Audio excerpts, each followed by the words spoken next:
व्यर्थ न हो बलिदान. निवेदिका मेघा चव्हाण. नेमजसीने परत मातृभूमीला, सागरा प्राण तळमळला. स्वातंत्र्यवीर विदा सावरकरांचे लता दिदींच्या स्वरातील हे गीत ऐकताना अजूनही अंगावर शहारा आल्याशिवाय राहत नाही. 15 ऑगस्ट. आदल्याच दिवशी शाळेचा ड्रेस तयार करून ठेवायचा. 15 ऑगस्टला सगळं घर गजबजून जायचं. पहाटे 4लाच सगळे न सांगता उठलेले असायचे. पहाटे अंघोळ करून शाळेतील ध्वजवंदनात जाण्यासाठी घरातील सगळेच आतुर असत. वडील स्वातंत्र्य संग्राम सैनिक.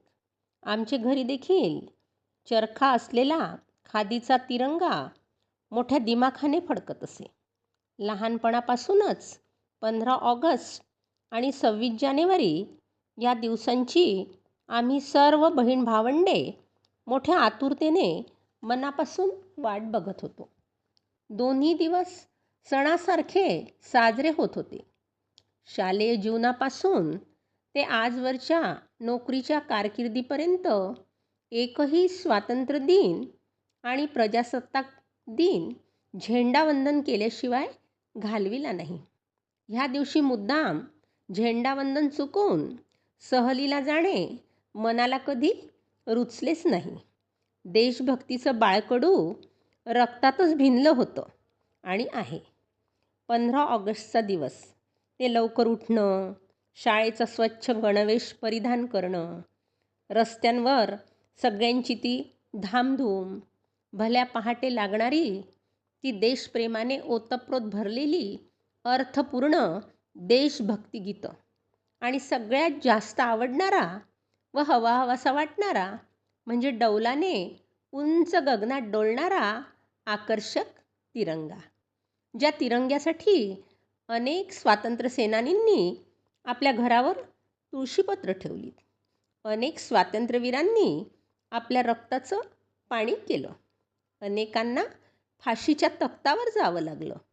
भिन्न भिन्न मार्गांनी प्रत्येकाने आपला देश स्वतंत्र होण्यासाठी आपल्या जीवाची बाजी मारली.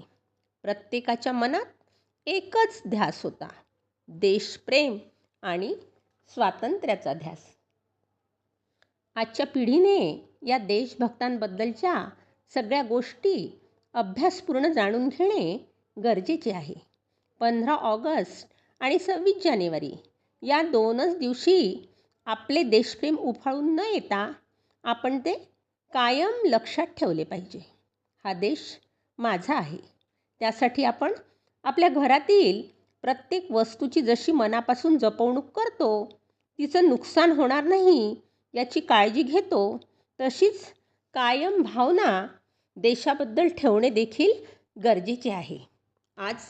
आज आपला देश स्वतंत्र होऊन इतकी वर्षे झालीत, पण मनाला अनेक प्रश्नांनी भांबावून सोडले आहे.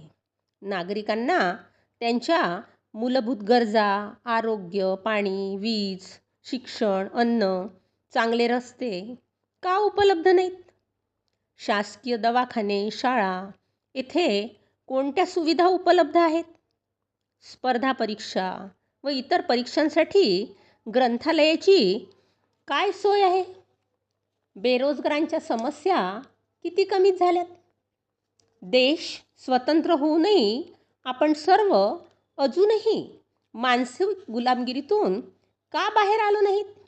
आवाजाचे प्रदूषण, हवा प्रदूषण, विचार प्रदूषण यातून आपली सुटका कधी होणार? आणि मग खरंच मनाला प्रश्न पडतो आणि विचारावंसं वाटतं. हा देश माझा याचे भान जरासे राहू द्या रे, जरासे राहू द्या. हा उंच हिमालय माझा, हा विशाल सागर माझा. या गंगा यमुना शेती धरती, बाग बगीचा माझा. अभिलाषा याची धरिता, कुणी नजर वाकडी करिता. या मरण द्यावया स्फुरण आपुले, बाहू पाहू द्या रे. हा देश माझा याचे भान जरासे राहू द्या.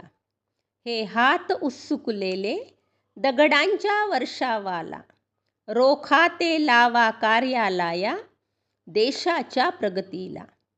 हे बंद करा उत्पात, थांबवा आपुला घात. सामर्थ्य न जाओ व्यर्थ काहीसा, अर्थही येऊ द्या रे. हा देश माझा याचे भान जरासे राहू द्या. जरी अनेक आपुले धर्म, जरी अनेक आपुल्या जाती, परी अभंग असू द्या सदैव आपुली माणुसकीची नाती. द्या सर्व दूर ललकारी, फुंकारे एक तुतारी. संदेश रोषजे द्वेष मनातील, वाहून जाऊ द्या रे. हा देश माझा याचे भान जरासे राहू द्या रे, जरासे राहू द्या. जय हिंद. धन्यवाद.